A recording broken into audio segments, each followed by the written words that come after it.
imyaka myinshi iciyemo budget phone tuzifata nkaho ari telefone zidashoboye, rimwe na rimwe tukazitesha agaciro. Ariko nanone wareba rimwe na rimwe hari igihe wajya gufungura application ukabona itinze gufunguka cyangwa se bikarangira inakwamye, cyangwa se mu gihe uri kuyikoresha ikizimya, ibintu nk'ibyo ngibyo. Muri iki gihe tugezemo rero ibintu biri gusa nkaho bihinduka. Tecno iherutse gushyira hanze telefone arizo Tecno Spark 40 series. Izo telefone harimo inkuru muri zo ariyo Tecno Spark 40 Pro Plus, ari nayo mfite ahangaha ngiye kuyivugaho. Iyi telefone ibyo ngiye kuyivugaho bishobora kuguha amahitamo yo kuba wenda ushobora no kwava muri izo telefone ya za flagship ukaba wakoresha budget phone. Wibuke gukora subscribe niba utarakora subscribe kugira ngo tujye dukomeza kungurana ubumenyi mu bintu byinshi bigiye bitandukanye. Iyi ni Room Z uri gukurikira.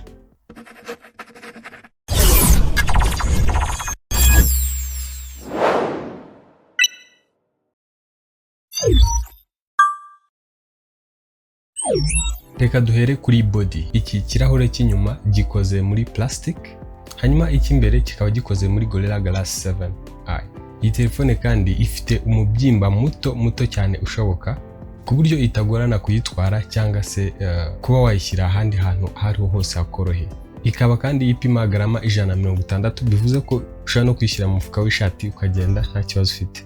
Ikoranye IP64, bivuze ko idashobora kwangizwa n'umukungugu cyangwa se ibitonyanga by'amazi. Iyi ni water resistant. Ikagira kandi drop resistant ya metero 2, ni ukuvuga ngo kuva kuri metero 2 ishobora kwitura hasi ntigire ikintu. Ibi bituma iba telefone nziza muri telefone za budget phone, ku buryo ushobora kuva muri flagship ukaba nawe wayitunga.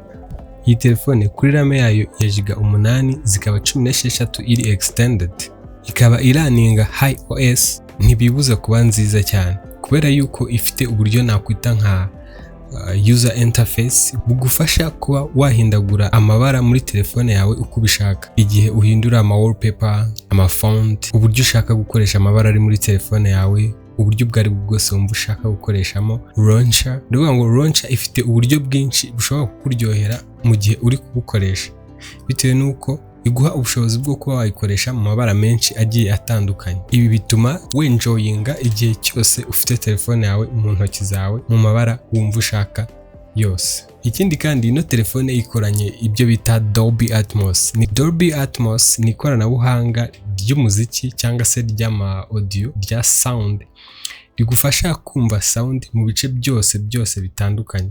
Ni ukuvuga ngo ntabwo uyumvira ahantu hamwe, ahubwo uyumvira ahantu hose, bimwe bita surround sound. Ibi birenga stereo cyangwa se ibyari bisanzwe bimenyerewe nka DTS, ukaryoherwa n'umuziki cyangwa se amasinema, tuvuga movies, cyangwa se iyo uri gukina games ukaryoherwa na games uri gukina bitewe n'iri koranabuhanga rya Dolby Atmos rya sound. Aha ugira experience iri ku yindi level ugereranije n'abakoresha za DTS zari zisanzweho.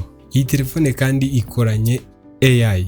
Muri no minsi ikintu bita AI ni ikintu kigezweho cyane. Si ngombwa ko uvunwa n'ibintu byinshi kubera yuko ino telefone ikoranye AI ushobora kuyifashisha mu buryo ubwo ari bwo bwose mu buzima bwa buri munsi.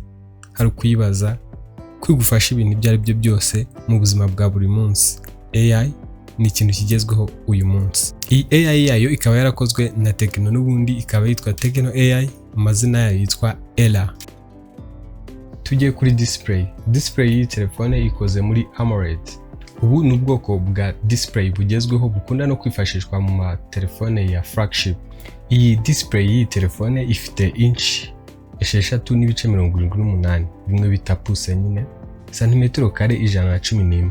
Iyi screen y'iyi telefone ifite amabara arenga 1000, bituma telefone ureba neza amashusho mu buryo bwose mu mabara yose. Iyi screen y'iyi telefone ifite amanitsi 1600 ya HBM High Brightness Mode, ndetse ikagira n'4500 nits za Peak Brightness. Bivuze ko igihe icyo ari cyo cyose, waba uri ku zuba, waba uri ahantu hari urumuri rukanganye, waba uri mu mwijima, ureba muri telefone yawe ukabasha kuba wasoma message nta kibazo ugize, nk'aba bandi bajya barungurukamo muri za telefone zindi nyine za budget phone. Hari ama budget phone abantu bakunda kuba bafite ku zuba ariko bakazirungurukamo cyangwa se bakakingaho ikiganza gutya kugira ngo hazemo akantu kakijima kugira ngo babashe kuba barebamo. Kuri iyi ngiyi rero kuzubaho izi nits 1600 za HBM zituma ubona neza nta kibazo. Ifite kandi screen resolution ya 1.5, iyi ibanziriza 2K, imwe bavuga ngo Full HD, High Definition and 4K cyangwa se 2K. Iyi ifite 1.5K. Iyi screen ifite refresh rate ya Hz 144, bivuze ko ishusho yidarapa inshuro 144 mu isegonda kuri screen. Sinzi niba uri kumva icyo kintu.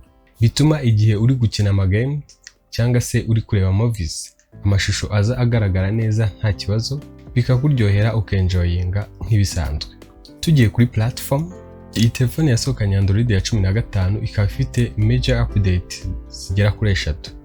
Ino telefone ikoranye processor ya MediaTek Helio G200. Iyi processor ifasha abantu bakina amagames, abantu bakora amavideo ndetse n'abantu bakunda kureba movies gukora ibintu byabo nta kibazo bagize, nta kibazo cyo gukwama, nta kibazo cy'iki, kuko iyi processor niyo muri no mwaka yasohotse mu kwezi kwa 5. Iyi processor kandi ifasha gukwirakwiza internet ahantu idakunda kugera ku kigero cya 80%.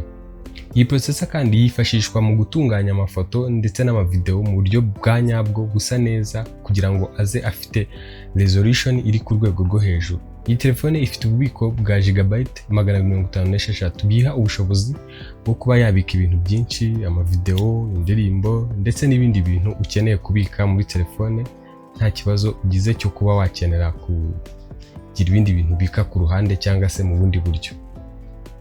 Ububiko burahagije cyane.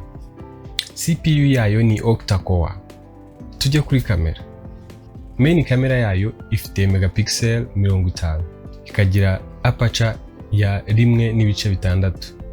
Nuvuga ngo iyo aperture iragutse cyane ku buryo n'ahandi hari urumuri rukeya bigufasha gufata amafoto n'amavideo ameze neza nta kibazo.